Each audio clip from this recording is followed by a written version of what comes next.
Cooperation and sharing. We have been talking of so many things, of the many problems of life, have we not? But I wonder if we really know what a problem is. Problems become difficult to solve if they are allowed to take root in the mind.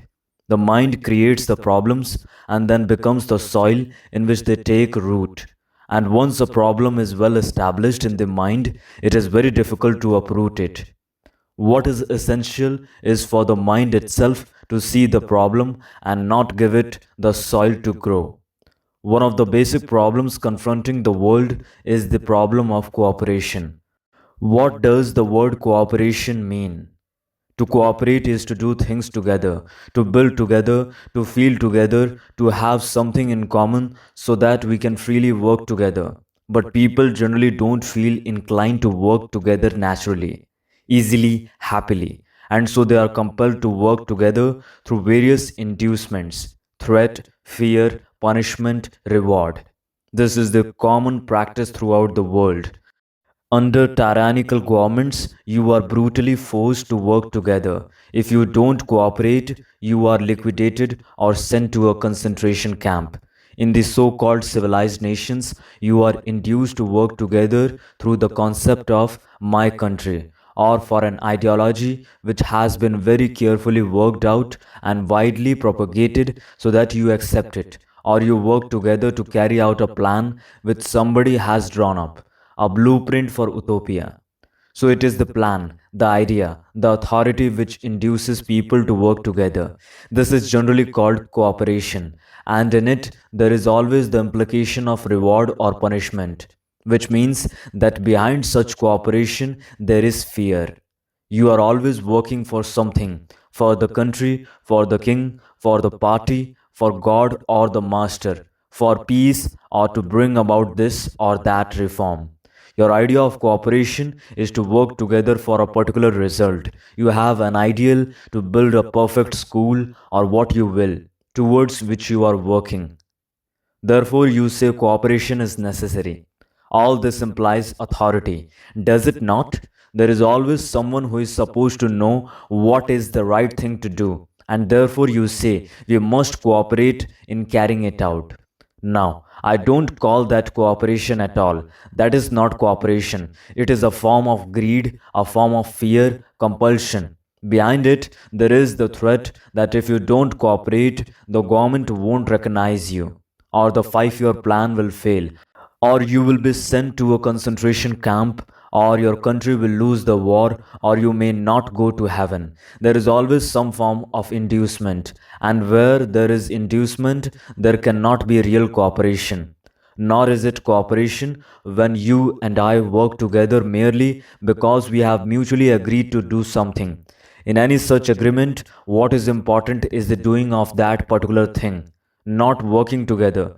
You and I may agree to build a bridge, or construct a road, or plant some trees together. But in that agreement, there is always the fear of disagreement, the fear that I may not do my share and let you do the whole thing. So it is not cooperation when we work together through any form of inducement or by mere agreement, because behind all such effort there is the implication of gaining or avoiding something. To me, cooperation is entirely different. Cooperation is the fun of being and doing together, not necessarily doing something in particular. Do you understand? Young children normally have a feeling for being and doing together. Haven't you noticed this? They will cooperate in anything. There is no question of agreement or disagreement, reward or punishment. They just want to help. They cooperate instinctively for the fun of being and doing together. But grown up people destroy this natural, spontaneous spirit of cooperation in children by saying, if you do this, I will give you that. If you don't do this, I won't let you go to the cinema, which introduces the corruptive element. So, real cooperation comes not through merely agreeing to carry out some project together, but with the joy, the feeling of togetherness, if one may use that word, because in that feeling there is not the obstinacy of personal ideation, personal opinion. When you know such cooperation, you will also know when not to cooperate, which is equally important.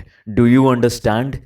It is necessary for all of us to awaken in ourselves the spirit of cooperation, for then it will not be a mere plan or agreement which causes us to work together, but an extraordinary feeling of togetherness, the sense of joy in being and doing together without any thought of reward or punishment. That is very important. But it is equally important to know when not to cooperate, because if we are not wise, we may cooperate with the unwise, with ambitious leaders who have grandiose schemes, fantastic ideas like Hitler and other tyrants down through the ages. So we must know when not to cooperate, and we can know this only when we know the joy of real cooperation. This is a very important question to talk over, because when it is suggested that we work together, your immediate response is likely to be, what for? What shall we do together? In other words, the thing to be done becomes more important than the feeling of being and doing together. And when the thing to be done, the plan, the concept, the ideological utopia, assumes primary importance, then there is no real cooperation. Then it is only the idea that is binding us together. And if one idea can bind us together, another idea can divide us. So, what matters is to awaken in ourselves the spirit of cooperation, this feeling of joy in being and doing together without any thought of reward or punishment. Most young people have it spontaneously, freely, if it is not corrupted by their elders.